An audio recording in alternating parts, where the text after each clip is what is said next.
Hello বন্ধুরা, আসসালামু আলাইকুম। Welcome to Shahanaz Radhuni channel. চলে আসলাম আজকে আবার আরেকটি নতুন ভিডিও নিয়ে। আজকে আমি আপনাদেরকে দেখাবো ছোলা বুট রান্না করা। ছোলা বুট খেতে কিন্তু অসম্ভব মজার হয়। চলুন তাহলে শুরু করা যাক। আমি এখানে একটি বাটিতে 500 গ্রাম ছোলা বুট নিয়েছি। আর হ্যাঁ, এই বুটগুলো কিন্তু আমি 7 থেকে 8 ঘন্টা পানিতে ভিজিয়ে রেখেছিলাম। এবার এগুলোকে আমি একটি প্রেসার কুকারে নিয়ে নিব। আপনারা চাইলে কিন্তু এমনি কড়াই বা ফ্রাই প্যানেও সেদ্ধ করে নিতে পারেন। তো আমি সব ছোলা বুটগুলোকে প্রেসার কুকারে দিয়ে দিব। প্রেসার কুকারে দেওয়ার কারণ তাড়াতাড়ি সেদ্ধ হবে। আপনাদের হাতে যদি সময় থাকে আপনারা নাও প্রেসার কুকারে সেদ্ধ করতে পারেন। তো এবার আমি এখানে দিয়ে দেবো পানি। এখানে কিন্তু বেশি পানির প্রয়োজন পড়বে না। আমি এখানে 1 কাপ পরিমাণে পানি দেবো। তো আমি ছোলা বুটগুলো সিদ্ধ করে নিয়েছি, দেখতেই পাচ্ছেন। প্রেসার কুকারে আমি কিন্তু 4টা সিটি দিয়েছিলাম, তাতেই সেদ্ধ হয়ে গিয়েছে।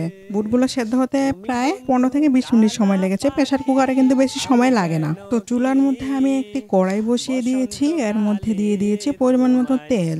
এবার আমি দিয়ে দিব কুচি করে কেটে রাখা পেঁয়াজ। আমি এখানে দিব 1/2 কাপ পরিমাণে পেঁয়াজ কুচি। তো আমি পেঁয়াজ কুচি দিয়ে দিয়েছি, এবার এগুলোকে আমি ভেজে নিব। তো পেঁয়াজগুলো আমার ভাজা হয়ে গিয়েছে। আমি দিয়ে দিব রসুন বাটা 1 চামচ, আদা বাটা 1/2 চামচ। এবার এগুলোকে আমি ভেজে নিব।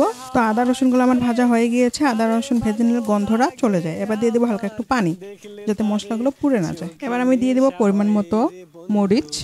আপনারা আপনাদের পরিমাণ মতো মরিচ দিবেন। আমি এখানে দিব 2 চামচ। এবার দিয়ে দেবো হলুদ গুঁড়ো 1 চামচ, জিরা গুঁড়ো দিব আমি 1 চামচ, এবং দিয়ে দিব গরম মশলার গুঁড়ো 1 চামচ। এবার এই সব মশলাগুলোকে আমি ভালোভাবে কষিয়ে নিব। তো আমার মশলাগুলো অনেক ভালোভাবে কষানো হয়ে গিয়েছে। আমি কিন্তু একদম ভালোভাবে কষিয়ে নিয়েছি, দেখতেই পাচ্ছেন অনেক তেল উঠে গিয়েছে।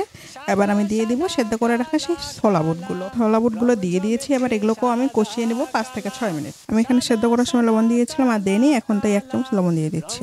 এবার এগুলোকে একটু কষিয়ে নিব। দেখতেই পাচ্ছেন আমার বুটগুলো হয়ে গিয়েছে। আমার ছোলা বুটের মধ্যে কিন্তু পানি শুকিয়ে তেল উঠে এসেছে।